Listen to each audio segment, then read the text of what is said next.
বিষ্ণুপ্রিয়া দেবী হলেন পূর্বজন্মে সত্যভামা, আর শ্রীবাস পণ্ডিত হলেন নারদ মুনি। আজ মহাপ্রভু অদ্বৈত প্রভুকে বলছেন স্বপ্ন যুগে আদেশ দিয়ে গীতার 13 নং অধ্যায় 13 নম্বর শ্লোকের ব্যাখ্যা বুঝাইয়া দিলেন। দিয়ে তিনি বললেন যে আমি কিছুদিন পরেই প্রকাশ হইব। তারপরে কি হলেন, মহাপ্রভু অদর্শন হয়ে গেলেন। অদ্বৈত প্রভুর নিদ্রাভঙ্গ হয়ে গেল। ঘুমের থেকে উঠে চিন্তা করলেন, আমি কি দেখলাম, আমি কি দেখলাম দৃশ্য।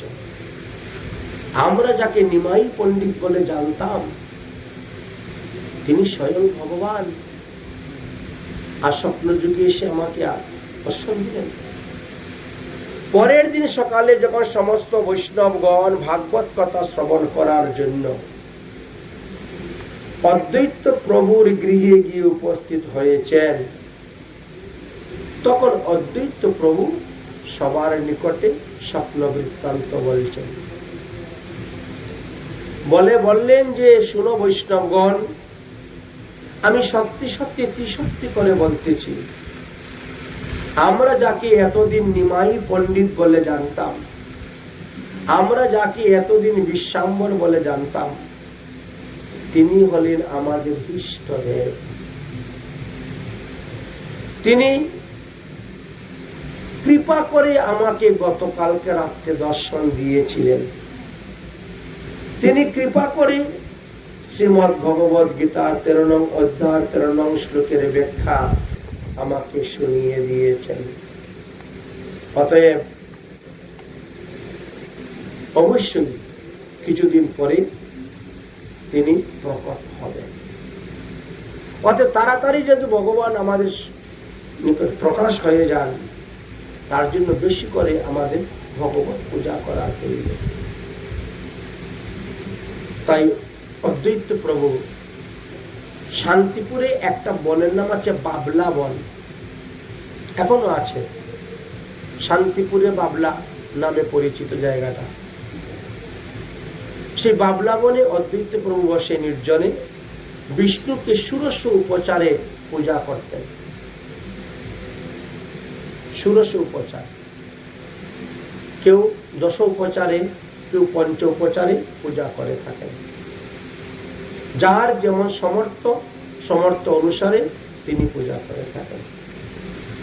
আজ তিনি ষোড়শ উপচারে পূজা করার জন্য পূজার সমস্ত সামগ্রী নিয়ে তিনি যাচ্ছেন।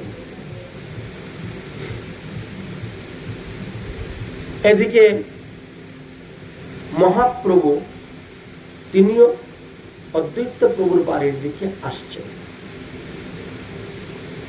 উভয়ে সাক্ষাৎ।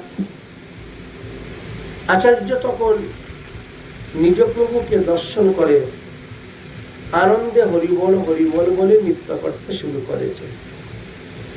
বুঝলেন? আচ্ছা, নৃত্য করতে করতে অদ্বৈত প্রভু ভূমিতে পড়ে গিয়েছে, পড়ে গেছে।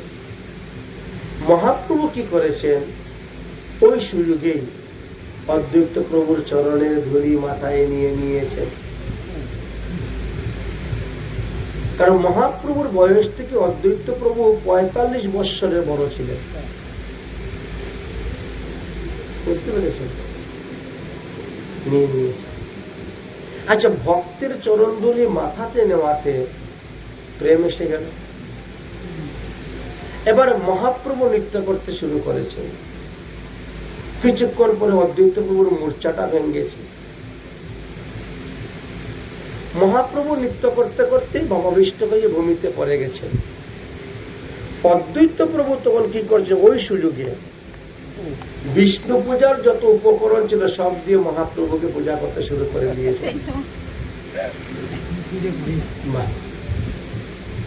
যা কিছু ষোড়শ উপচার নিয়েছিলেন, এই সমস্ত উপচার দিয়ে বিষ্ণু পূজা পরিবর্তে মহাপ্রভুকে পূজা করতে শুরু করেছে। মানে পাদ্যা অর্ঘ্য থেকে আরম্ভ করে সবকিছু একটু যে ষোলো প্রচারে পূজা করছে।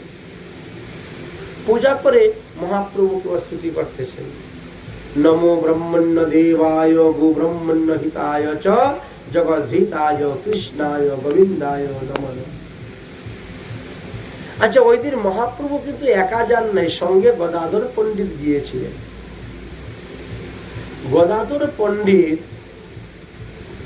তখন অদ্বৈত আচার্যকে বলছেন, এ কি আচার্য ঠাকুর, আপনি ভগবান বিষ্ণুর পূজার সামগ্রী নিয়ে রওনা হয়েছিলেন, বাবলা বনে যাবেন, গিয়ে বিষ্ণু পূজা করবেন, আর আপনি নিমাই পণ্ডিতের চরণে সবকিছু পূজা দিয়ে এরকম প্রণাম করছেন, এটা তো বুঝতে পারলাম না। আপনি একজন মহা তেজস্বী ভক্ত হয়ে, আপনি একজন প্রাচীন বৈষ্ণব হয়ে এই রকম সিদ্ধান্ত করলেন, এইরকম কাজ করলেন, এটা তো আমি বুঝতে পারলাম না।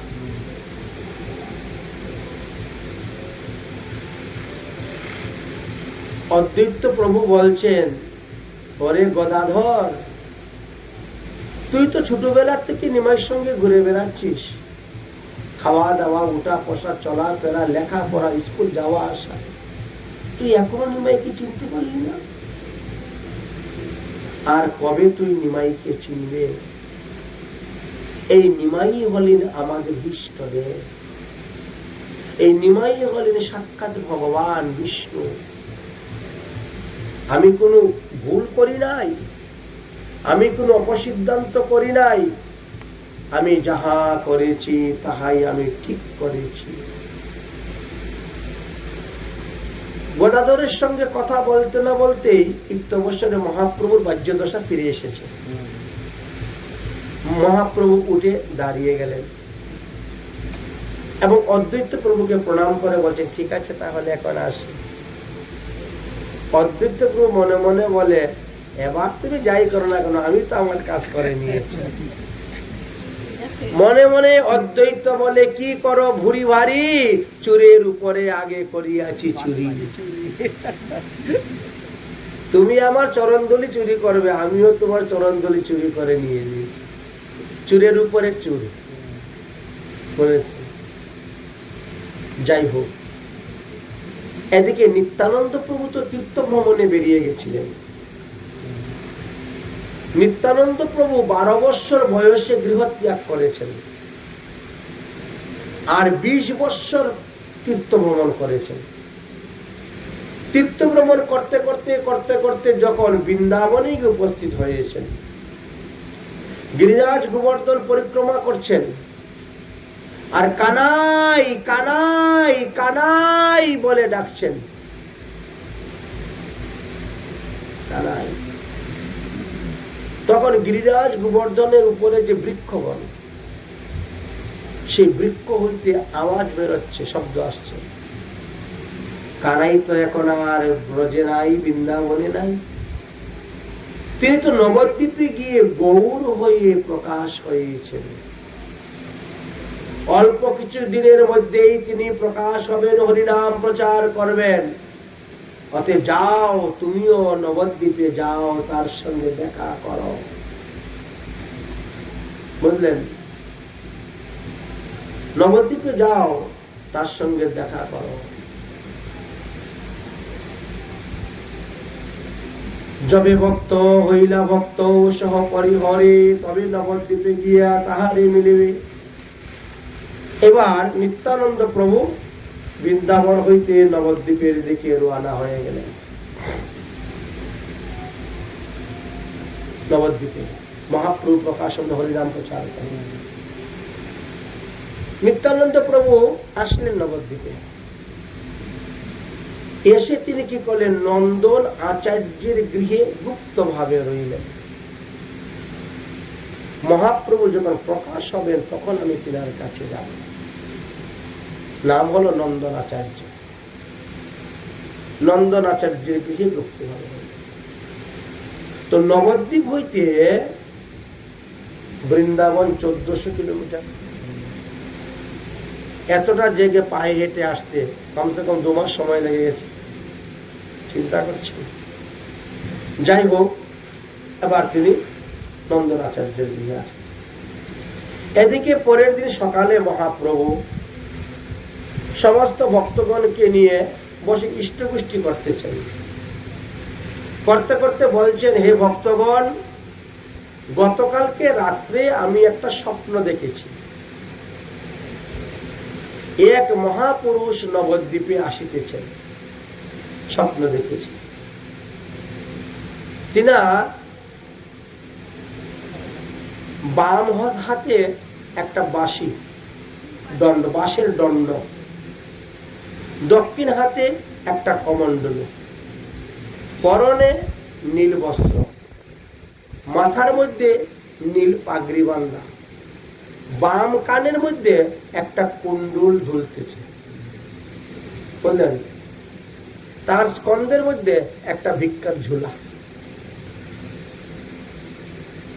দেখে মনে হচ্ছে যে ব্রজের সাক্ষাৎ বলরাম। তিনি কৃপা করে আমাদের নবদ্বীপে আসতেছেন নবদ্বীপবাসীকে ধন্য করার জন্য। অতএব গতকালকে যখন আমি স্বপ্ন দেখেছি, তার মানে তিনি মনে হয় আজকে এসে পৌঁছে গেছেন নবদ্বীপে।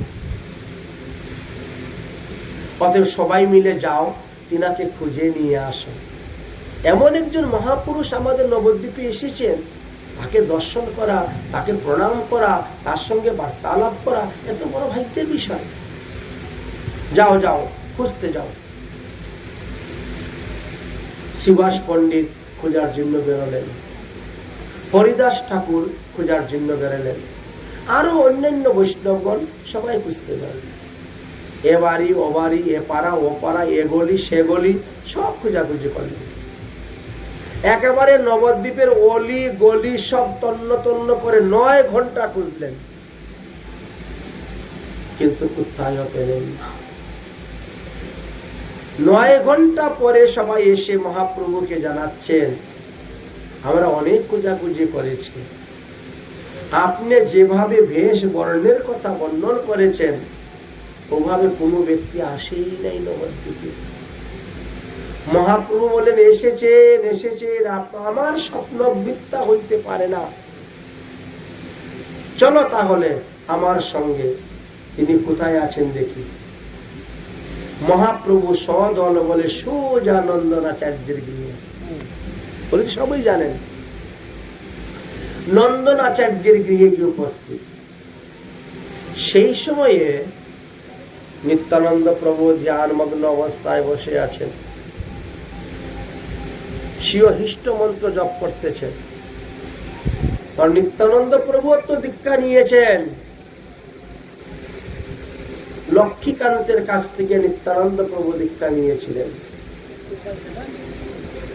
ঈশ্বরপুরীর গুরুদেব হলেন মাধবেন্দ্রপুরী, মাধবেন্দ্রপুরী গুরুদেব হলেন লক্ষ্মীকান্ত।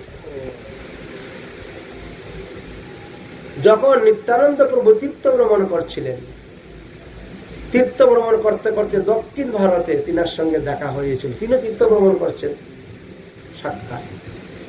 তখন বললেন, এবার দীক্ষা দিয়ে দেন আমার। এই তো দীক্ষা নিয়ে নিয়েছিলেন। এই জন্য তিনি অতি সন্ধ্যা সন্ধ্যা করেন, আহ্নিক মন্ত্র জপ করেন। আর সেই সময়ে মহাপ্রভু সদল বলে গিয়ে উপস্থিত হয়েছেন। মহাপ্রভু সবাইকে বলেন, দণ্ডবোধ করো, প্রণাম করো। মহাপ্রভু নিজেও নিত্যানন্দ প্রভুকে দণ্ডবোধ করলেন, প্রণাম করলেন। কারণ ব্রজের বলরাম, তখন তো কৃষ্ণ ছোট ভাই, বলরাম বড় ভাই, এই জন্য। আচ্ছা, তাকে বড় কেন করলেন? এই বলরামই তো লক্ষণ ছিল, ছোট ভাই ছিল। সত্যযুগও ছোট ছিল, ত্রেতা যুগও ছোট ছিল। দাপর আর কলি দুটাতে বড় করে দিলেন কেন? একটা প্রশ্ন আসতে পারে না? বলরাম তো শেষ না, অনন্ত না। তিনি তো ভগবান থেকে উৎপত্তি হয়েছেন, ভগবানের দাস।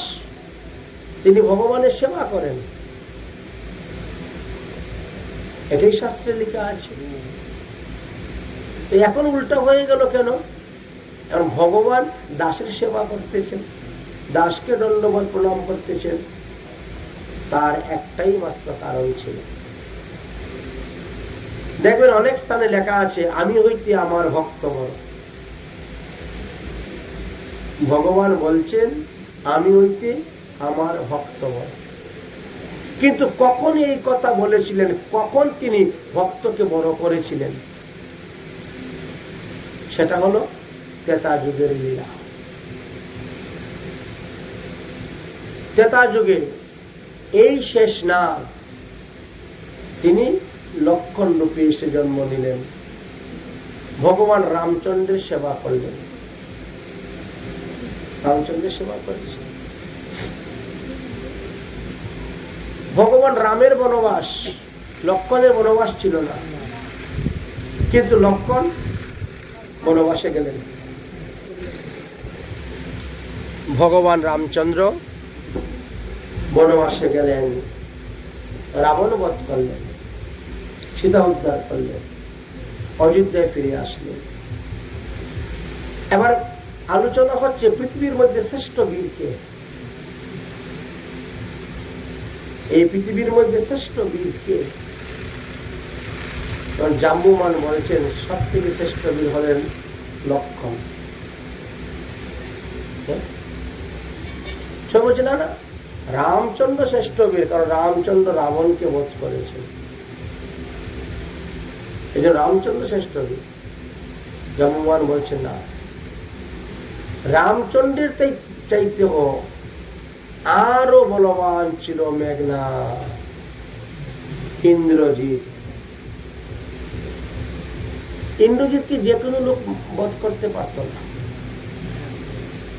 ইন্দ্রজিৎকে সেই ব্যক্তি বধ করতে পারবে যে 12 বৎসর নারী মুখ দর্শন করে নাই, 12 বৎসর নিদ্রা যায় নাই, 12 বৎসর আহার করে নাই। এমন ব্যক্তি একমাত্র ইন্দ্রজিৎকে বধ করতে পারে। কত বড় জিনিস, সাধারণ জিনিস। আর সেই ইন্দ্রজিৎকে লক্ষণ বধ করেছে, এই জন্য লক্ষণ হলো সব থেকে বড় বীর। রামচন্দ্র বলছে এটা মিথ্যে, আমি মানি না। কেন? আরে আমার সঙ্গে ছিল, আমার সঙ্গে সীতা ছিল, সীতার মুখ সে দেখে নাই? সে কি না 12 বছর না ঘুমিয়েছিল? আমি প্রতিদিন তাকে ফল দিতাম খাওয়ার জন্য, সে কি খায় নাই? তখন লক্ষণ বলছেন আমি তো ফল খাই নাই। আপনি তো ধরো লক্ষণ, লক্ষণ এই ফলটা ধরো, ধরো লক্ষণ বলছো, আমি ধরে রেখে দিয়েছি, আমি তো খাইনি। 12 বছর না 14 বছরই খাইনি আমি, আরো 2 বছর এক্সট্রা খাইনি। আমি কোনোদিন আমার বৌদির মুখের দিকে তাকাই নাই, চরণের দিকে তাকিয়েছি। সীতা হরণের পর যখন সীতার হাতের চুড়ি আমাকে দেখিয়েছিল, আমি তো চিনতে পারি নাই। কানের রিং দেখেছ, আমি চিনতে পারি নাই। কিন্তু পায়ের নখুর যখন দেখি, হ্যাঁ এটা বৌদির পায়ের নখুর, তার মানে কি আমি মুখের দিকে তাকাই নাই। হ্যাঁ তুমি যে শূর্পণখার নাক কেটেছিলে বলে, তাও তো আমি মুখের দিকে তাকাই নাই, আমি ছায়ার দিকে তাকিয়েছিলাম। শূর্পণখার ছায়ার দিকে তাকিয়ে তুলেছিলাম, অস্ত্র তুলতে গিয়ে তাকে লেগে কেটে গেছিলাম। উপর থেকে খাটে নাই, নিচ থেকে লেগে উপর দিকে ওদিকে কেটে গেছি। আমি তো বলছে তুমি ফল খাও নাই, না খেয়েছিলে? হ্যাঁ, ঘুমাও নাই? বলে না, তুমি আর বৌদি ঘুমিয়েছ, আমি তো পাহারা দিয়েছি সারা রাত্রি, তীর দিন হাতে নিয়ে ঘুরে বেরিয়েছি, পাহারা দিয়েছি। আচ্ছা সবটাই মানলাম, কিন্তু ফল 14 বছর না খেয়েছিল, এটা তো হয় না। বলে বিশ্বাস না হলে ফল নিয়ে আসো। তখন পাঠাইলেন হনুমানকে, যাও ফল নিয়ে আসো। কোথায় কোথায় ফল আছে? অমুক অমুক জায়গায় ফল রাখা আছে। ফল নিয়ে আসা হলো, ফল এনে গণনা করা হলো। গণনা করার পরে 5টা ফল কম। এই তো 14 বৎসরের মধ্যে 5 দিন তুমি খেয়েছ, এই জন্য 5টা ফল কম আছে। লোক বলছে না আমি খাই নাই, ফল তো আনি নাই, তো খাবো কোথার থেকে? কেন? যেদিন আমাদের পিতা মারা গেছেন, বাবা মারা যাওয়ার সংবাদ যেদিন আমাদের কাছে গিয়ে পৌঁছিল, সেদিন তো আমরা কাঁদতে কাঁদতে অধীর, ফল কোথার থেকে আনবো আর খাবো? এই জন্য ফল আনাও হয় না, খাওয়া হয় না। যেদিন ভরত গিয়েছিল আমাদের সঙ্গে সাক্ষাৎ করার জন্য, সেই দিন আনন্দে আত্মহারা, আর ফল আনাও হলো না, খাওয়া হলো না, 2 দিন তো এখানেই চলে গেল।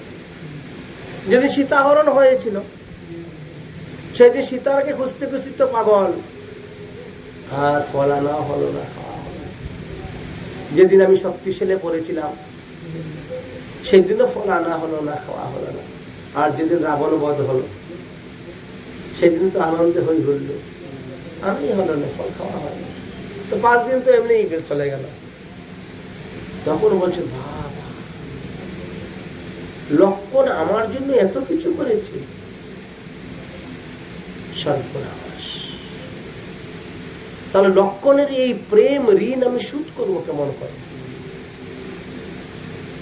অতএব আগামী জন্মে তোমাকে আমি বড় বানাবো, আমি প্রমাণ করে দেখাবো যে আমি হইতে আমার ভক্ত বড়। সেই লক্ষণকে দেখেন দাপর যুগে বলরাম বানাই দিলেন বড় ভাই। বড় ভাইয়ের আদেশ মেনে চলছেন, বড় ভাইয়ের কথা মেনে চলছেন, বড় ভাইয়ের সেবা করছেন। কলিযুগেও নিত্যানন্দ প্রভু, নিত্যানন্দ প্রভু মহাপ্রভু থেকে 12 বৎসরের বড়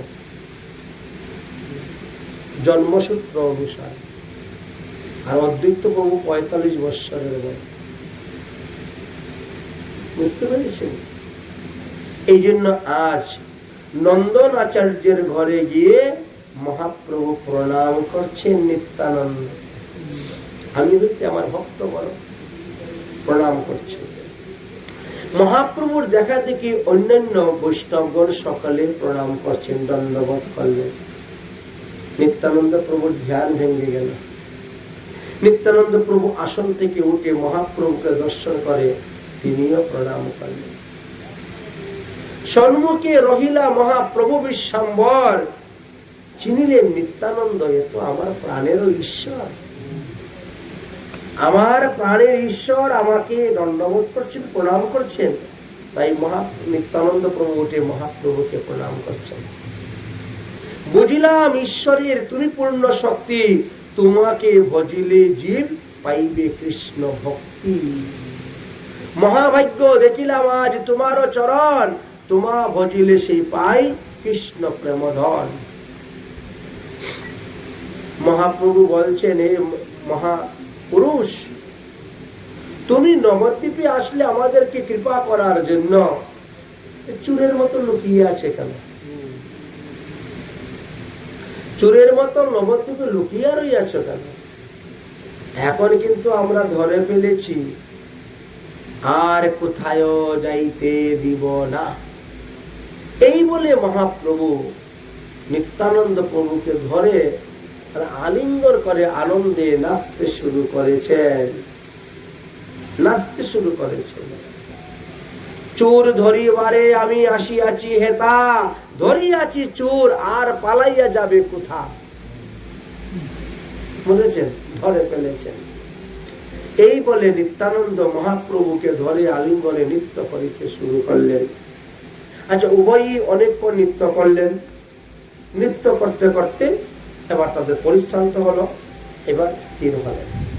মহাপ্রভু বললেন, চলো আজকে আমাদের গৃহে আপনি মধ্যাহ্নে প্রসাদ ভোজন করবেন। নিত্যানন্দ প্রভুকে সঙ্গে করে নিয়ে গেলেন একেবারে শচী মায়ের নিকটে। শচী মাকে দেখা মাত্রই নিত্যানন্দ প্রভু চরণে পরে দণ্ডবৎ প্রণাম করলেন। শচী মা দেখছেন, আরে এত দেখি আমার একেবারে বিশ্বরূপের মতো চেহারা, একেবারে অঙ্গভঙ্গি সব অবিকল বিশ্বরূপের মতন। সচিমা প্রথমে দেখে তো মনে করছেন আমার বড় ছেলে চলে এসেছে বিশ্বরূপ। তিনি আনন্দিত হয়ে গেছেন, আমার বড় ছেলে বিশ্বরূপ চলে এসেছে। কিন্তু পরে যখন পরিচয় পেলেন ইনি পদ্মাবতী সুত, এনার নাম নিত্যানন্দ, ইনি একচক্রা ধামে অবতীর্ণ হয়েছে। পরিচয় পাওয়ার পরে সচিমা বলে সে যাই হোক, আমি কিন্তু একে আমার বিশ্বরূপের মতন দেখতেছি, অতএব সেও আজ থেকে আমার পুত্র। পরে নিমাই তুই তাকে বড় ভাই বলে জানবি, বড় ভাই বলে মানবি, বড় ভাই হয়ে চলবি। আজকে থেকে নিতাই হলো তোর বড় ভাই, নিতাই আর নিমাই আমার দুই পুত্র আজকে থেকে। সচিমায়ের এই আদেশ। নিত্যানন্দকে বললেন, শুনো নিতাই, তোমার কাছে আমার পুত্র নিমাইকে অর্পণ করে দিলাম, তুমি সর্বদা তাকে দেখে রাখবে। তার সুখ দুঃখ ভালো মন্দ সব তুমি দেখে রাখবে। মোর বিশ্বাম্বরে কৃপা করহ আপনে, আজি হইতে তোমরা দুই ভাই আমারও নন্দনে, তোমরা দুজন আমার নন্দন। এইভাবে সচিমা রাখলেন যত্ন করে। রন্ধন হলো, ভোজন হলো, খাওয়া দাওয়া হলো। শিবাস পণ্ডিত আসলেন সেই দিন। শিবাস পণ্ডিত এসে বলছেন যে নিতাই আমার এখানেই থাকবে, আমার বাড়িতে থাকবে, আমার এখানে খাওয়া দাওয়া করবে, মধ্যে মধ্যে আপনাদের বাড়িতে আসবে। এই বলে শিবাস পণ্ডিত নিয়ে চলে গেলেন নিত্যানন্দকে তিনার বাড়িতে রাখার জন্য। শিবাস পণ্ডিতের স্ত্রীর নাম ছিল মালিনী মা। মালিনী মা তখন অনেক বয়স। শিবাস পণ্ডিতের স্ত্রী মালিনী মা, তিনি যখন নিত্যানন্দ প্রভুকে দেখতেন তখন স্তন হইতে দুগ্ধ ঝরে যেত বাৎসল্য প্রেমে। নিত্যানন্দ প্রভুর বয়স তখন 32 বৎসর, কিন্তু সেই বয়সেও তিনি ছোট শিশু যেমন মাতৃস্তন দুগ্ধ পান করে সেইভাবে বালক ভেসে, বালক ভাবে তিনি মালিনী মায়ের স্তন দুগ্ধ পান করতেন। যাই হোক, এইভাবে বেশ কিছুদিন গত হয়ে গিয়েছে। একদিন শিবাস পণ্ডিত মহাপ্রভু এবং মহাপ্রভুর পরিকর যারা সমস্ত বৈষ্ণবদেরকে নিমন্ত্রণ দিয়েছেন বৈষ্ণব সেবা। শিবাস পণ্ডিতের ঘরে নিত্যানন্দ প্রভুর আগমন, এই উদ্দেশ্যে নবদ্বীপে যত বৈষ্ণব আছেন সব বৈষ্ণবদেরকে নিমন্ত্রণ দেওয়া আছে শিবাস পণ্ডিতের গৃহে মধ্যাহ্ন ভোজন। যথা সময়ে শিবাস পণ্ডিতের গৃহে সমস্ত বৈষ্ণবগণ এসে উপস্থিত হয়েছেন। মহাপ্রভু গিয়েছেন, এবার মন্দিরে ভোগ লাগবে। এমন সময় মহাপ্রভু নিত্যানন্দ প্রভুর হাত ধরে ঘরের ভিতরে ঢুকে গেছেন। মন্দিরের ভিতরে ঢুকে গিয়ে বলছেন, দরজা বন্ধ করে দিয়েছেন, নিতাই, যাকে দেখার জন্য তুমি 20 বৎসর ধরে তীর্থ ভ্রমণ করেছিলে, আসো আজ তুমি তাকে দেখো। এই বলে মহাপ্রভু সরভোজ রূপ ধারণ করলেন। শিবাস পণ্ডিতের গৃহেতে মহাপ্রভু সরভোজ রূপ ধারণ করলেন, করে দেখাইলেন। পরে বিশ্বরূপ ধারণ করলেন, যে বিশ্বরূপ তিনি অর্জুনকে দেখিয়েছিলেন সেই বিশ্বরূপ ধারণ করে দেখাইলেন। তারপরে রাম অবতার রূপ ধারণ করলেন, পরে দেখাইলেন। শেষে কৃষ্ণ রূপ দর্শন করিয়ে দিয়েছিলেন। সেই কোণে মহাপ্রভু প্রকাশ হইলা, এক অঙ্গে 3 অবতার দেখাইলা। রাম কৃষ্ণ গৌরাঙ্গ দেখি দৈব্য তনু, পশ্চাৎ দেখিলেন নব কিশোর রাধা কানু, রাধা কৃষ্ণের যুগল রূপ দেখাইলেন। উপরের দুই হস্তে ধনুবান, দুব্বাদল শ্যাম, মধ্যের দুই হস্তে বংশীধর বাজাচ্ছেন নবনিরুদ্ধ অবতার, নিচের দুই হস্তে দণ্ড আর কমণ্ডল, মানে ভবিষ্যতে যে সন্ন্যাসী হবেন দেখাচ্ছে।